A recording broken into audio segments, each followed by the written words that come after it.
नमस्कार जोहार, मैं पायल त्रिवेदी और आप देख रहे हैं न्यूज झारखंड। तो चलिए जानते हैं सुबह से लेकर शाम तक की 25 मुख्य खबरों को। चुनावी मोड में चंपाई सरकार, 16 दिन में 8 घोषणाएं। महिलाओं को हर महीने 1000 रुपए, 200 यूनिट बिजली फ्री, 90 दिनों में 40,000 नियुक्तियां होगी। लोकसभा चुनाव परिणाम से उत्साहित झारखंड की इंडिया गठबंधन की सरकार अब विधानसभा चुनाव मोड में काम कर रही है। आचार संहिता के खत्म होते ही राज्य में योजनाओं की शुरुआत और घोषणाओं की बौछार लगी हुई है।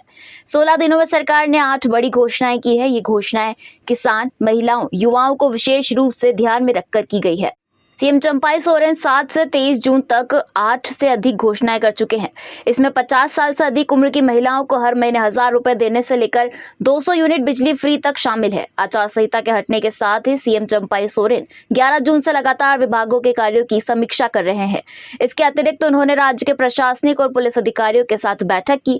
इस बैठक में उन्होंने जिस तरह से अधिकारियों को निर्देश दिए और रिजल्ट ओरिएंटेड काम करने को कहा, उससे विधानसभा चुनाव को लेकर उनकी मंशा क्या है यह स्पष्ट कर दिया है। विभागीय समीक्षा के साथ ही उन्होंने विभिन्न जगहों में आयोजित कार्यक्रम में भी योजनाओं की शुरुआत की है। मंत्री बादल पत्रलेख के पीएस राकेश दुबे का निधन, शोक की लहर। झारखंड सरकार के मंत्री बादल पत्रलेख के पीएस राकेश दुबे का निधन हो गया है। बताया जा रहा है कि रात को वह सोए और उस सुबह उठ नहीं पाए। वह हर दिन मॉर्निंग वॉक पर जाते थे। आज सुबह जब नहीं उठे तो उनकी पत्नी ने सोचा कि वह थक गए हैं, इसलिए नहीं उठ पाए। लेकिन 2-3 घंटे बाद जब जाकर देखा तो उनका शरीर ठंडा पड़ चुका था। किसी प्रकार की कोई हलचल भी नहीं थी। आनन फानन में उनको लेकर परिजन पारस अस्पताल पहुंचे तो डॉक्टरों ने उनको मृत घोषित कर दिया। उनकी मृत्यु से शोक की लहर दौड़ गई है। लोगों को जैसे तैसे मालूम चल रहा है, वैसे वैसे उनके सेल सिटी स्थित आवास पर पहुंच रहे हैं। जानकारी के मुताबिक 1 साल बाद राकेश दुबे आईएएस बनने वाले थे। विधानसभा चुनाव से पहले कल्पना को मिलेगी बड़ी जिम्मेदारी, तैयारी में जेएमएम, सियासी हलचल तेज। पूर्व मुख्यमंत्री हेमंत सोरेन की पत्नी कल्पना सोरेन ने काफी कम समय में राजनीति में अपनी पहचान बनाई है। राष्ट्रीय मंचों पर उनकी उपस्थिति से राज्य में सत्तारूढ़ गठबंधन को नया स्टार प्रचारक मिला है। कल्पना सोरेन ने विपरीत परिस्थितियों में राजनीति में कदम रखा था। पति की गिरफ्तारी के बाद उन्होंने कमान संभालने का निर्णय लिया। छोटे राजनीतिक सफर में उन्होंने बड़ा मुकाम हासिल किया है। अब वह राजनीतिक जमीन को और भी पुख्ता करने में जुट गई है। वह लगातार गिरिडीह में कैंप कर रही हैं। इसी जिले के गांडे विधानसभा क्षेत्र से वह निर्वाचित हुई है। लोकसभा चुनाव के साथ संपन्न हुए विधानसभा उपचुनाव में उन्होंने भाजपा प्रत्याशी को हराकर जीत हासिल की। कल्पना सोरेन ने इस दौरान न सिर्फ हेमंत सोरेन की अनुपस्थिति में बेहतर कार्य करके दिखाया, बल्कि आगे भी उनमें अपार संभावनाएं हैं। 2 दिन पहले आया मानसून, 3 दिन बाद दिखेगा असर। रांची समेत कई जिलों में आज बारिश की संभावना। 25 से 27 जून को ऑरेंज अलर्ट। झारखंड में 2 दिन पहले ही मानसून की एंट्री हो चुकी है, लेकिन अभी भी लोग तेज धूप और गर्मी से परेशान हैं। पलामू, गढ़वा, धनबाद, चाईबासा समेत कई जिले हैं जहां मानसून की एंट्री के बावजूद बारिश नहीं हुई है। हालांकि राजधानी रांची समेत झारखंड के कई जिलों में बारिश की संभावना है। मौसम विभाग ने इसे लेकर येलो अलर्ट जारी किया है। इसके अलावा 25 और 27 जून को बारिश का ऑरेंज अलर्ट जारी किया गया है। इस दौरान 30 से 40 किलोमीटर की रफ्तार से हवा चलने की भी संभावना है। मौसम विभाग के मुताबिक अगले 3 से 4 दिनों में पूरे राज्य में मानसून का असर दिखने लगेगा। बीते 24 घंटे में गोड्डा में सबसे ज्यादा 28.5 mm बारिश हुई, जबकि 40 डिग्री तापमान के साथ डाल्टनगंज सबसे गर्म रहा। राज्य के उत्तर पूर्वी भाग के कई हिस्सों में कल भारी बारिश के आसार है। उत्तर पूर्वी भाग, देवघर, जामताड़ा, पाकुड़, दुमका, गोड्डा और साहिबगंज के कई हिस्सों में बारिश होगी। कई इलाकों में गर्जन और तेज हवाओं की गति 30 से 40 किलोमीटर प्रति घंटे की रफ्तार से चलने की संभावना है। झारखंड में मानसून संथाल परगना के पाकुड़ और साहिबगंज जिले से प्रवेश करने के बाद अब कोल्हान तक पहुंच गया है। मौसम विभाग के अनुसार 25 जून को राज्य के अलग हिस्सों में बारिश होगी। संथाल परगना और कोल्हान प्रमंडल के कई इलाकों में भारी बारिश भी हो सकती है। सिमडेगा, गुमला और चाईबासा में भी बारिश होने के आसार है। अगले 2-3 दिनों में पूरे झारखंड में मानसून पहुंच जाएगा। गोंदा इलाके के शिव मंदिर में चोरी, सामान और पैसे लेकर फरार हुआ चोर। राजधानी रांची के गोंदा थाना क्षेत्र स्थित शिव मंदिर को चोरों ने अपना निशाना बनाया है।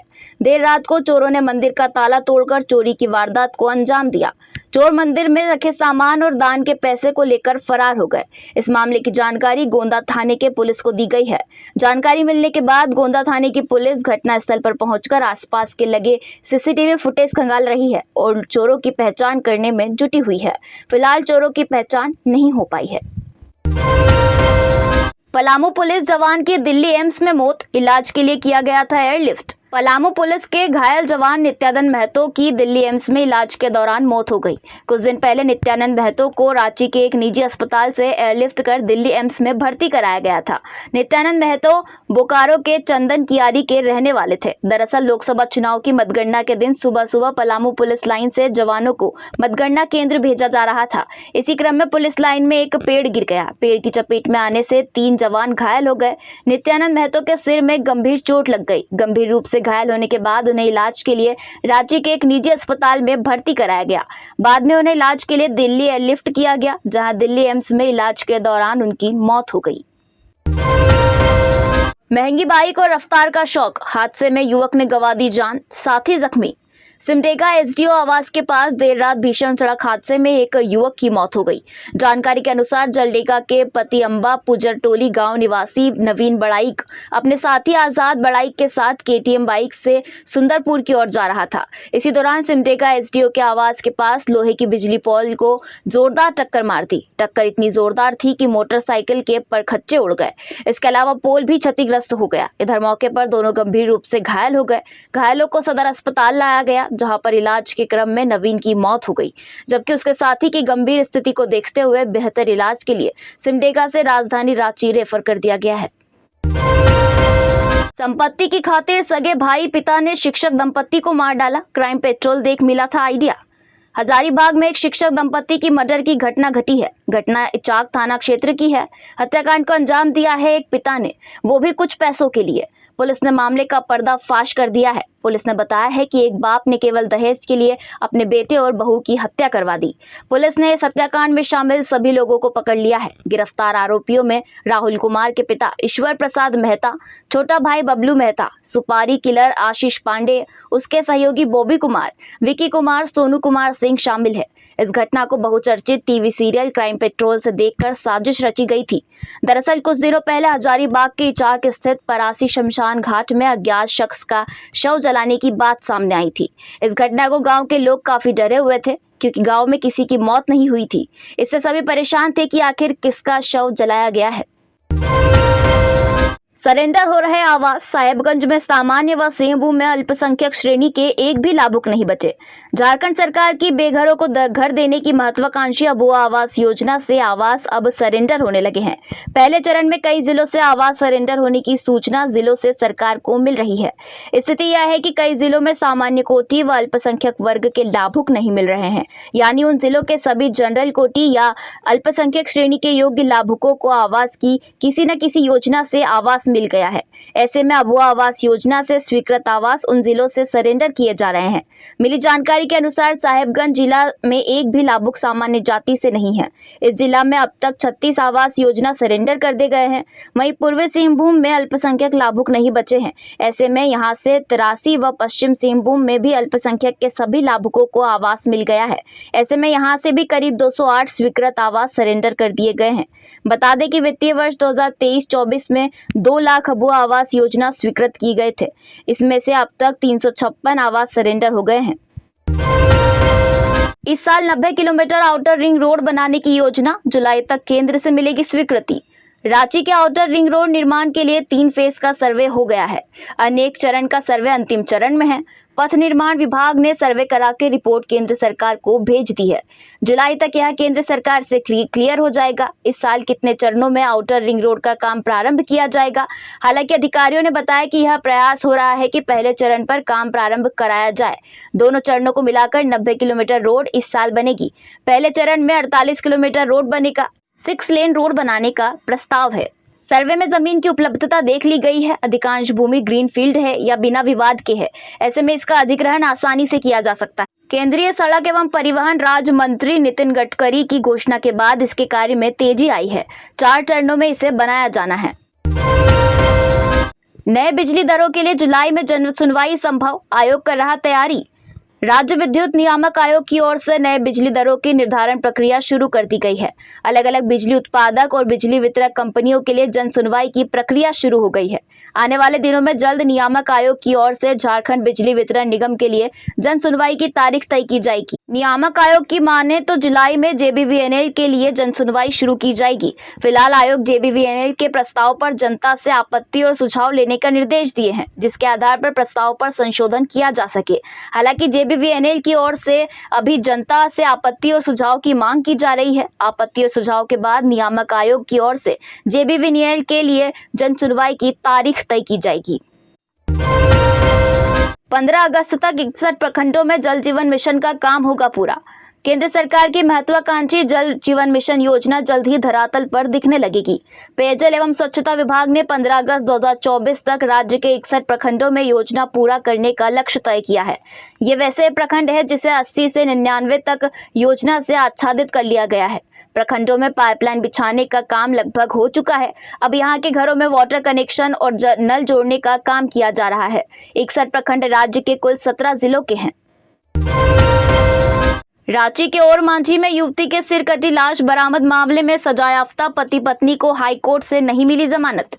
रांची के ओरमांझी में वर्ष 2021 में एक युवती की सिरकटी लाश बरामद मामले में सजायाफ्ता आरोपी शेख बेलाल और उसकी पत्नी अफसाना खातून की क्रिमिनल अपील की सुनवाई झारखंड हाईकोर्ट में हुई। मामले में कोर्ट ने इन दोनों की ओर से जमानत देने की आग्रह को नामंजूर करते हुए उनकी जमानत याचिका खारिज कर दी। बता दें कि अपर न्यायायुक्त M.K. वर्मा की अदालत ने हत्या के आरोपी शेख बेलाल और उनकी पत्नी अफसाना खातून को उम्र कैद की सजा सुनाई थी। साथ ही उन पर 95,000 रुपए का जुर्माना लगाया था। कोर्ट ने अपने आदेश में कहा था कि इन दोनों दोषियों को अंतिम सांस तक जेल में रहना होगा। 3 जनवरी 2021 को रांची के ओरमांझी में एक युवती की सिर कटी लाश पुलिस ने बरामद की थी। मृत युवती की पहचान मांडर के लोयो गांव की सूफिया परवीन के रूप में हुई थी। युवती की पहचान होने के बाद पुलिस ने 14 जनवरी 2021 को शेख बेलाल और उनकी पत्नी अफसाना को गिरफ्तार किया था। जामताड़ा पुलिस की कार्रवाई, चोरी की मोटरसाइकिल के साथ एक गिरफ्तार।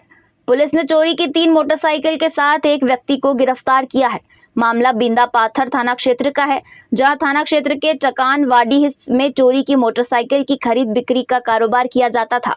सूचना मिलने पर पुलिस ने छापेमारी की। चोरी की 3 मोटरसाइकिल के साथ एक ही व्यक्ति को पकड़ा। पकड़े गए व्यक्ति का नाम विशु मुर्मू बताया गया है। जामताड़ा के एसडीओपी ने बताया कि बिंदा पाथर थाना क्षेत्र के चकनवाडी गांव में चोरी की मोटरसाइकिल रखने और बेचने की सूचना मिली थी, जिसके बाद पुलिस द्वारा कार्रवाई की गई। पीड़ितों की राहत के लिए अब हवाई यात्रा कर सकेंगे सरकारी सेवक। किसी भी तरह के प्राकृतिक आपदाएं एवं मानव प्रेरित उत्पन्न समस्याओं के समय पीड़ितों को राहत दिलाने और अपराध पर रोक लगाने के लिए सरकारी और गैर सरकारी सेवक हवाई यात्रा कर सकेंगे। ये वैसे तो सरकार और गैर सरकारी सेवक है जिन्हें वायुयान से यात्रा की अनुमति अभी तक नहीं थी। यह यात्रा इकोनॉमी श्रेणी की होगी। गैर सरकारी सेवकों में तकनीकी विशेषज्ञ व्यक्ति और अल्पावधि के ट्रांजिट रिमांड में लाए जाने वाले अपराधी शामिल किए गए हैं। अभी तक केवल 3 तरह के ही सरकारी सेवक एग्जीक्यूटिव और इकोनॉमी श्रेणी में हवाई यात्रा कर सकते थे। हालांकि सरकार के नए फैसले में शर्तें भी लगाई गई है। इनमें सबसे प्रमुख शर्त यह है कि सुविधा का उपयोग तभी किया जाएगा जब यात्रा की दूरी सड़क मार्ग से 400 किलोमीटर से अधिक की हो। लैब असिस्टेंट का परिणाम लंबित, अभ्यर्थी परेशान। झारखंड कर्मचारी चयन आयोग की ओर से प्रयोगशाला सहायक परीक्षा के लिए प्रमाण पत्रों का सत्यापन कर लिया गया है, लेकिन अभी भी करीब 84 अभ्यर्थियों की नियुक्ति प्रक्रिया लंबित है। अभ्यर्थियों ने कहा है कि जेएसएससी ने प्रयोगशाला सहायक की 690 सीट के लिए 802 अभ्यर्थियों के प्रमाण पत्रों का सत्यापन किया था। इसमें से 550 अभ्यर्थियों को 29 दिसंबर 2023 में झारखंड सरकार ने नियुक्ति पत्र दिया। बचे करीब 84 अभ्यर्थी पिछले 6 महीने से नियुक्ति की बाट जोह रहे हैं। अभ्यर्थियों ने आरोप लगाया है कि आयोग 6 महीने से आश्वासन दे रहा है, लेकिन परिणाम जारी नहीं किया है। पीजीटी, जेई और अन्य परिणाम एक-एक कर जारी हो रहे हैं, लेकिन प्रयोगशाला सहायक का परिणाम लंबित है। अभ्यर्थियों ने आगे बताया कि आयोग अभी जुलाई के पहले सप्ताह में परिणाम जारी करने की बात कर रहा था। मां जिस स्टेडियम में लगाती है झाड़ू, वहीं प्रैक्टिस कर बेटे ने देश के लिए जीता मेडल। खेल जगत से रविवार को झारखंड को बहुत बड़ी उपलब्धि हासिल हुई। झारखंड के विकास ने U17 सब जूनियर एशियाई कुश्ती चैंपियनशिप में भारत को कांस्य पदक दिलाया है। यह कारनामा करने वाले विकास झारखंड के पहले पहलवान बने हैं। दरअसल यह उपलब्धि विकास को आसानी से नहीं मिली है। इसके पीछे उनके और उनसे ज्यादा विकास की मां का संघर्ष है। बता दें कि विकास ने जिस स्टेडियम में प्रैक्टिस कर मेडल जीता है, उनकी मां वहां झाड़ू पोछा करती है। अंडर 18 सब जूनियर एशियन कुश्ती चैंपियनशिप में कांस्य पदक जीत विजेता विकास कच्छप की मां अब भी रांची के मोरहाबादी स्थित हॉकी स्टेडियम में झाड़ू पोछा का काम करती है। विकास के कोच बबलू कुमार ने बताया कि हॉकी स्टेडियम के कई वर्षों से झाड़ू पोछा करने वाली सुखमनी तिर्की के 4 बच्चे हैं। विकास के पिता का निधन हो गया है। उनके जाने के बाद विकास की मां ने अपने बच्चों को बहुत मुश्किल से पाला, लेकिन अब जो उनके बेटे ने उन्हें सम्मान दिलाया है वह सारी मुश्किलें खत्म कर देने वाला है। जामताड़ा में देश के पहले अंडरग्राउंड कोल गैसिफिकेशन प्रोजेक्ट का शुभारंभ, होंगे ये फायदे। झारखंड में देश के पहले अंडरग्राउंड कोल गैसिफिकेशन के पायलट प्रोजेक्ट की शुरुआत हुई है। इस परियोजना के तहत खदान में कोयले से कई तरह की गैसों का उत्पादन होगा। अलग अलग उद्योगों में इनका इस्तेमाल किया जाएगा। ECL ने CMPDI रांची और कनाडा की एक कंपनी के साथ मिलकर इस परियोजना की शुरुआत की है। माना जा रहा है कि कोल इंडस्ट्री में यह एक क्रांतिकारी कदम साबित होगा। कोयला मंत्रालय के एक अधिकारी ने कहा है कि खदान में मौजूद कोयले से मीथेन, हाइड्रोजन, कार्बन मोनोऑक्साइड और कार्बन डाइऑक्साइड जैसी गैसों का उत्पादन किया जाएगा। इन गैसों का इस्तेमाल अलग अलग उद्योगों में होगा। ईस्टर्न कोलफील्ड्स लिमिटेड के एक सीनियर अफसर ने बताया कि कोयला मंत्रालय की निगरानी में झारखंड के जामताड़ा जिले में इस पायलट प्रोजेक्ट की शुरुआत हो रही है। झारखंड हॉकी के 4 पदाधिकारी पेरिस ओलंपिक में होंगे शामिल। झारखंड हॉकी के पदाधिकारी हॉकी पेरिस ओलंपिक में शामिल होंगे। इन पदाधिकारियों में हॉकी झारखंड के अध्यक्ष भोलानाथ सिंह, महासचिव विजय शंकर सिंह, कोषाध्यक्ष असरिता लकड़ा और CEO रजनीश कुमार शामिल है। इस दौरान असरिता लकड़ा 28 से 31 जुलाई तक तो वहीं विजय शंकर सिंह और रजनीश कुमार 5 अगस्त से 10 अगस्त तक पेरिस ओलंपिक खेलों का लुत्फ उठाएंगे। इनका सारा खर्चा ओलंपिक इंडिया की टीम उठाएगी। पेरिस में ओलंपिक खेलों का आयोजन 26 जुलाई से 11 अगस्त तक होना है। ईसाइयों को तीर्थ दर्शन कराएगी चंपाई सरकार, गोवा ले जाने का है प्लान, ये है शर्तें। चंपाई सरकार मुख्यमंत्री तीर्थ दर्शन योजना के तहत इस बार ईसाई धर्मावलंबियों को गोवा ले जाएगी। रांची जिले के से ईसाई समाज के BPL श्रेणी के 88 लोगों को ले जाया जाएगा। जानकारी के मुताबिक यात्रियों को इस माह के अंत से जुलाई के बीच ले जाया जाएगा। इसके लिए रांची जिला प्रशासन ने BPL श्रेणी के लोगों से आवेदन मांगा है। इस योजना के तहत गोवा जाने वाले लाभुकों से 29 जून शाम 5 बजे तक आवेदन मांगा गया है। सरकार विशेष ट्रेन से तीर्थ दर्शन के लिए लाभुकों को ले जाती है।